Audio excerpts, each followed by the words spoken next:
छात्रों नमस्कार। कल हमने इड़ा सर्ग को देखना शुरू किया था कामायनी में। यह इड़ा सर्ग जिसमें इड़ा नामक एक युवती जब मनु श्रद्धा को छोड़कर पहाड़ से शिखर से हिम शिखरों पर जहाँ पर वो थे नीचे उतरते हैं तो रात्रि भर चलने के बाद सवेरे होते होते वो एक सारस्वत नगर में प्रवेश करते हैं जहाँ सरस्वती नदी प्रवाहित हो रही है और सवेरा हो जाता है और वहीं उनको पुनः एक युवती, सुंदर युवती दिखाई पड़ती है। यहाँ तक कल हम लोगों ने बात की थी। आगे यही है कि उस युवती को देख करके मनो सम्मोहित होते हैं। सुंदर श्वेत वस्त्रों से ढकी हुई युवती, चंचल युवती। उसको देखकर मनु ने उसका परिचय पूछा तो युवती ने कहा, मेरा नाम इड़ा है, इड़ा। फिर उसने मनु से उनका परिचय पूछा तो मनु ने कहा कि मेरा नाम मनु है और मैं एक पथिक हूँ और अनेक तरह की यातनाओं को सहता हुआ इस पथ पर चला जा रहा हूँ। फिर वो युवती इड़ा उनका स्वागत करती है, कहती है कि देखो, तुम देख रहे हो कि ये सारस्वत नगर ध्वस्त हो गया है। मैं अब तक सारस्वत नगर में आशा से जीवन बिता रही थी कि एक दिन फिर से मेरा यह नगर पूर्ण होकर पहले की भांति हो जाएगा, वैभव संपन्न हो जाएगा, समृद्धशाली हो जाएगा।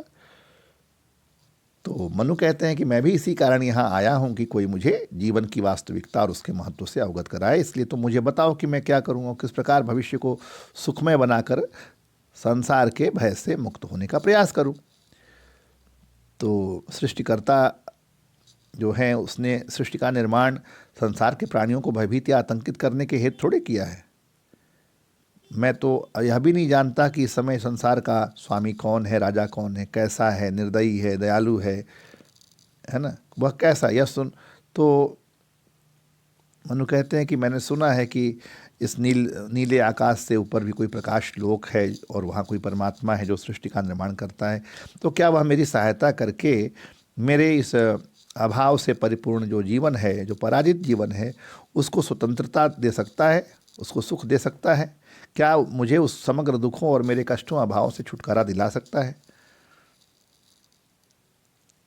तो मनु के इन तमाम निराशावादी बातों को सुनकर श्रद्धा ने उसका उत्तर दिया कि कोई भी हो वो सृष्टि का निर्माण करने वाला, लेकिन मनुष्य कितना मूर्ख है जिसको अपनी शक्ति पर विश्वास न करके अन्य लोगों पर निर्भर करता है। और यही कारण है कि वह स्वयं को अत्यधिक असमर्थ और निर्बल समझकर कुछ भी नहीं कर पाता। मनु, तुम्हें अपने में आत्मविश्वास लाना है। जो व्यक्ति दूसरों पर निर्भर न रहकर कार्य करता है उसे कोई रोक नहीं सकता। अतएव अपने जीवन को उत्थान की ओर ले जाने के लिए तुम्हें भी अपने पैरों पर स्वयं खड़ा होना है। तुम्हें जीवन में उन्नति करने के लिए आगे बढ़ना है और अपनी बुद्धि के अनुसार इस प्रकृति के समस्त रहस्यों को उद्घाटित करना है। इसलिए आज मैं तुम्हें अपनी सारस्वत नगर का कार्यभार सौंपती हूँ। या आशा करती हूँ कि तुम विज्ञान के आधार पर, तर्क के आधार पर, बुद्धि के आधार पर अपने संपूर्ण प्रयासों द्वारा उन्नति करते हुए इस नगर का प्रशासन करोगे, जिससे तुम्हारी यश कीर्ति जो है संसार में फैल जाएगी। तो मनु ने जो इड़ा की ऐसी प्रेरक जो वाणी सुनी तो उनमें एक स्फूर्ति का संचार, एक ताज़ापन उनके भीतर अनुभव हुआ और उन्होंने आगे सारस्वत नगर का जो कार्यभार है वो अपने कंधे पर ले लिया। और इड़ा से वो कहने भी लगे कि तुमने मेरे अंधकार से भरे हुए जीवन में प्रकाश भर दिया और आज से मेरे सुप्त और निराशापूर्ण मनोभावों को आपने जागृत किया है। मैं आज आत्मनिर्भर हो गया हूँ और अब मैं दूसरों के सहारे को त्याग कर बुद्धिवाद को ग्रहण करता हूँ। आज तक वो श्रद्धा के साथ थे, हृदय के साथ थे। आज मनु इड़ा के साथ मिलकर के बुद्धि, क्योंकि इड़ा का अर्थ ही बुद्धि है, तो उनके साथ होने का मतलब है कि बुद्धिवाद के आश्रय में आ जाना, बुद्धि की शरण में आ जाना। तो मधु कहते हैं कि ऐसा लग रहा है कि तुम्हारे रूप में मुझे बुद्धि ही प्राप्ति हो गई है। अब मेरे विकल्प भी संकल्प बन जाएंगे और संपूर्ण सुखों को सहजता और सरलता से प्राप्त कर सकूंगा। तो ये एक कथानक जो मैंने आपको अभी बताया इड़ा सर्ग का, मोटा मोटी इस सर्ग के अंतर्गत बस इसी कथा वस्तु पर चर्चा है, जिसको कविता में, काव्य में अपने काव्य कौशल से प्रसाद जी ने एक रूप दिया है, कविता का रूप। हम कुछ उसमें पदनुमा कुछ जो दृश्य हैं उनको देखेंगे। किस गहन गुहा से अति अधीर झंझा प्रवाह सा निकला यह जीवन विक्षुब्ध महासमीर, ले साथ विकल परमाणु पुंज नभ अनिल अनलक्षिति और नीर। भयभीत सभी को भय देता, भय की उपासना में विलीन, प्राणी कटुता को बांट रहा, जगती को करता अधिक दीन। निर्माण और प्रतिपद विनाश में दिखलाता अपनी क्षमता, संघर्ष कर रहा सा सबसे सबसे विराग सब पर ममता।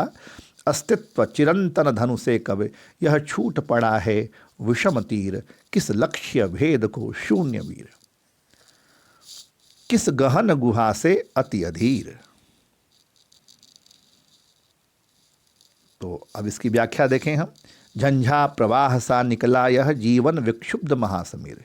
गहन कहते हैं गहरा, अंधकार से भरा गहन, गुहा यानी गुफा, झंझा आंधी तूफान, विक्षुब्ध गुस्से में कुपित, तीव्र गति वाला, महासमीर बहुत तेज हवा आंधी।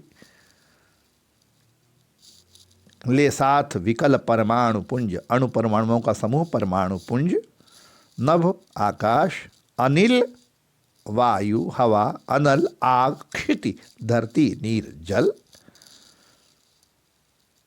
तो यहाँ व्याख्या में हम देखिए इन पंक्तियों की व्याख्या करते हैं। किस गहन गुहा से अति अधीर, झंझा प्रवाह सा निकला यह जीवन विक्षुब्ध महासमीर, ले साथ विकल परमाणु पुंज नभ अनिल अनल क्षिति और नीर। यहाँ मनु श्रद्धा को जो हिमालय की शून्य गुफा में छोड़कर किस गहन गुहा से अति अधीर, हिमालय की शून्य गुफा में छोड़कर जब अकेले ही पर्वत शिखरों के मध्य में भटक रहे थे,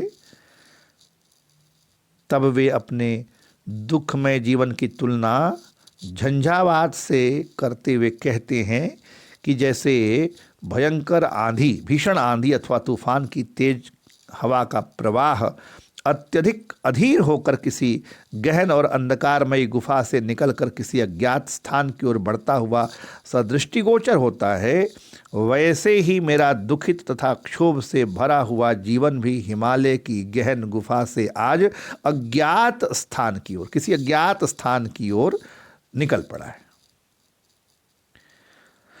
तो हम जानते हैं जिस प्रकार भीषण आंधी जब चलती है ना, तो अनेक तरह की मिट्टी, धूल के कण, अणु, परमाणु व्याकुल होकर ले साथ विकल परमाणु पुंज नभ, अनेक तरह के धूल के कण, अणु, परमाणु एकत्रित हो जाते हैं।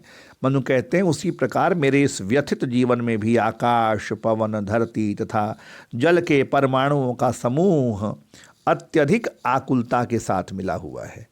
जिस तरह भयंकर आंधी सभी को भयभीत करती हुई अपनी भयंकरता के कारण ऐसी प्रतीत होती है जैसे वह संसार को भयभीत बनाने के हेतु अपनी साधना में रत हो रही हो। भयभीत सभी को भय देता, भय की उपासना में विलीन, प्राणी कटुता को बांट रहा, जगती को करता अधिक दीन। वैसे ही मनु कहते हैं मेरा यह जीवन भी आज सभी को भयभीत बनाता हुआ भय की साधना में लीन सा प्रतीत होता है।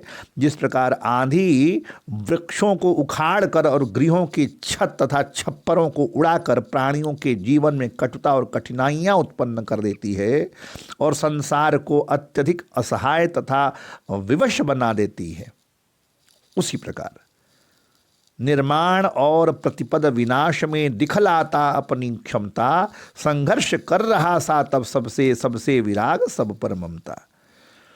उसी प्रकार मनु कहते हैं मेरा यह जीवन भी आज चारों ओर पारस्परिक द्वेष तथा वैमनस्य को वितरित करता हुआ दिखाई पड़ रहा है।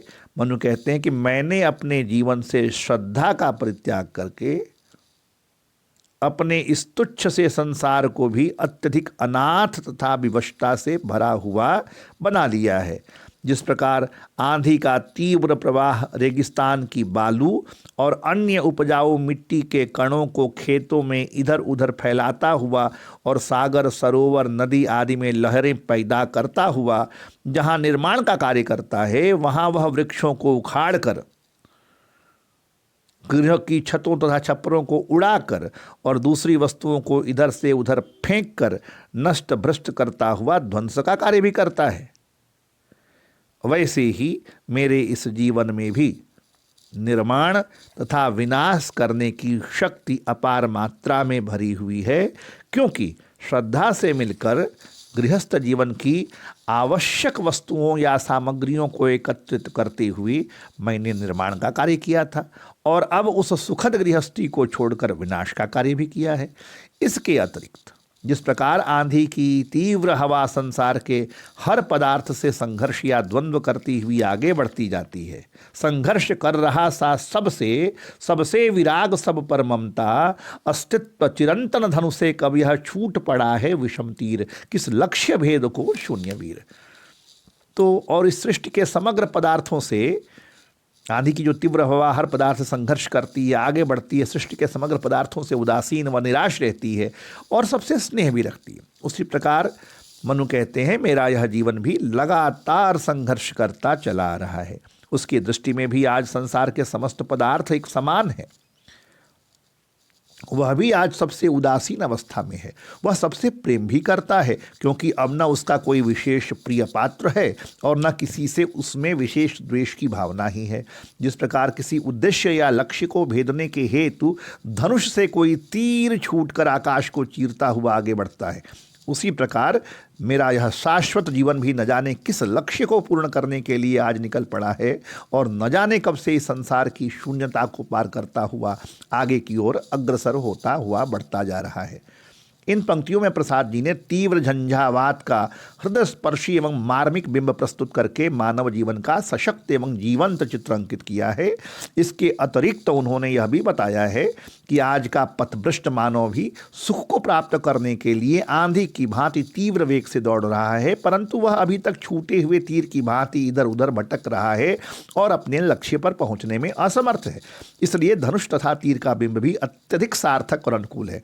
पंचभूतों में जिस प्रकार की सृष्टि के प्रत्येक पदार्थ की रचना स्वीकार की गई है, उसी प्रकार यह जीवन अथवा शरीर भी अंतरिक्ष, वायु, अग्नि, पृथ्वी और जल से बना हुआ माना गया है। इस संदर्भ में तुलसीदास जी ने भी लिखा है कि क्षिति जल पावक गगन समीरा, पंच तत्व में अदम शरीरा, और यहाँ उपमा रूपक सांग रूपक का अलंकार का उपयोग भी है। यह जो छंद है इस पद में वह स्वनिर्मित छंद है। उन्होंने इस पद में पद्धरि छंद तथा मत्त सवैया छंद का प्रयोग किया है। धन्यवाद।